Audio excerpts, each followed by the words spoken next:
All right, let's go to CommSec now. My man, Tom Piotrowski, is ready for some action today over at CommSec. How are things looking today, Tom?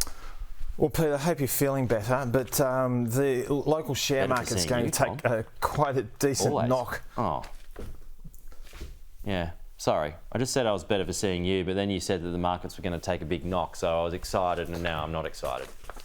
Well, look, just focus on your health, Pete. But I love the health of the markets, you know. A healthy market is good for everybody. Well, look, I think it's important to maintain, personal, emotional stability regardless of what goes on with the market. That would be my counsel. Fair enough. Okay, so how are the numbers looking?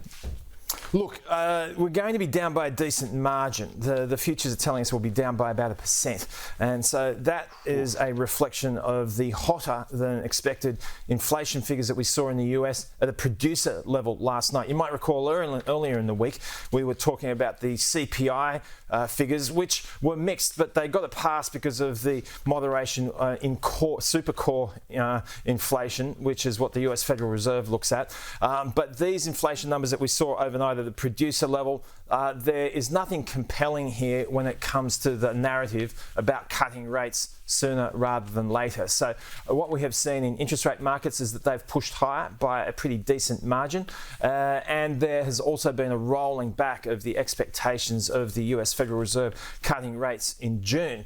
Still up there at around a 2 in 3 chance. However, now we are laddering up to next week's US Fed decision, and the markets are steeling themselves perhaps for some rhetoric there that might not necessarily be welcome. So at this stage, the moves are pretty modest, I must say, where the stocks are concerned. The Dow is down by about 0.75%, with a similar decline for the Nasdaq and the S&P 500. The rub for the local market will come in the form of mining stocks, which have seen quite a decent sell-off where UK trade was concerned last night. So BHP and Rio were each down more than 1%. Anglo American, the big multinational miner, down by around 5%. So commodity prices have generally suffered because of a move higher where the US dollar is concerned, and that's ably reflected in the Aussie dollar, which was doing quite well above 66 US cents, but it's now back to around 65.8.